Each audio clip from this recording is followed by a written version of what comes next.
Hello, dear readers, and welcome back to a new episode of my podcast, Book Minutes. Today's episode is a very special one, as I'm going to talk about the book which I categorized as being my favorite read of 2019, The Chimp Paradox, the acclaimed mind management program. This is a model formed from the three main components, which goes something like this. The inner chimp, which stands for the emotional part of our brain, accountant for our main needs on Maslow's pyramid, such as nurture, breeding, or personal space.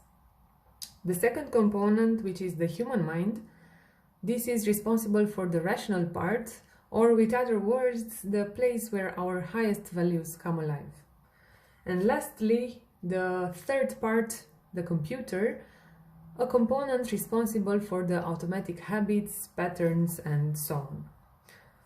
As I am quite passionate about human psychology, human mind, or social behavior, I found this model very easy to be understood and also very, very interesting. As I was going through the book, I was asking myself again and again, why couldn't I have known this information 10 years ago? Or what would have been different? But enough with my fantasies.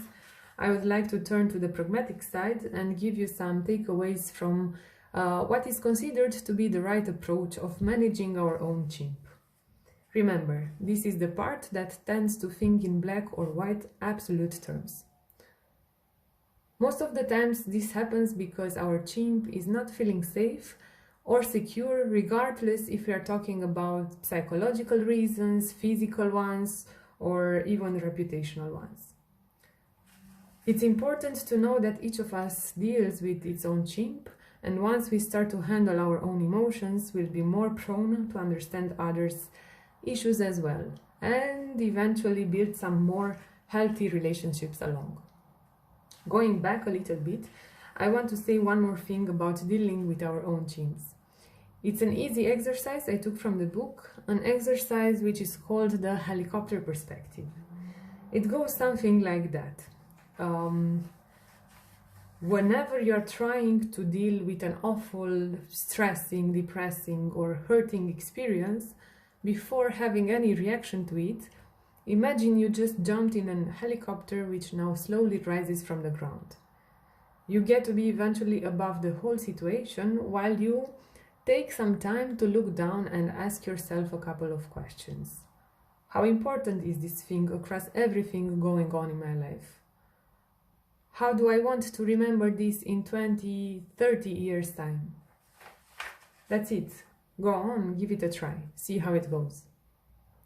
All in all, to me, the message of the book was quite clear. You have a choice almost everything.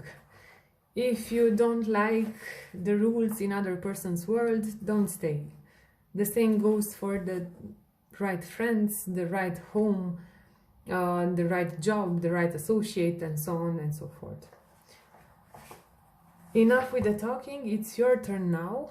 Drop me a message whether you're interested of giving it a try, or if you did already, let me know how you find this book.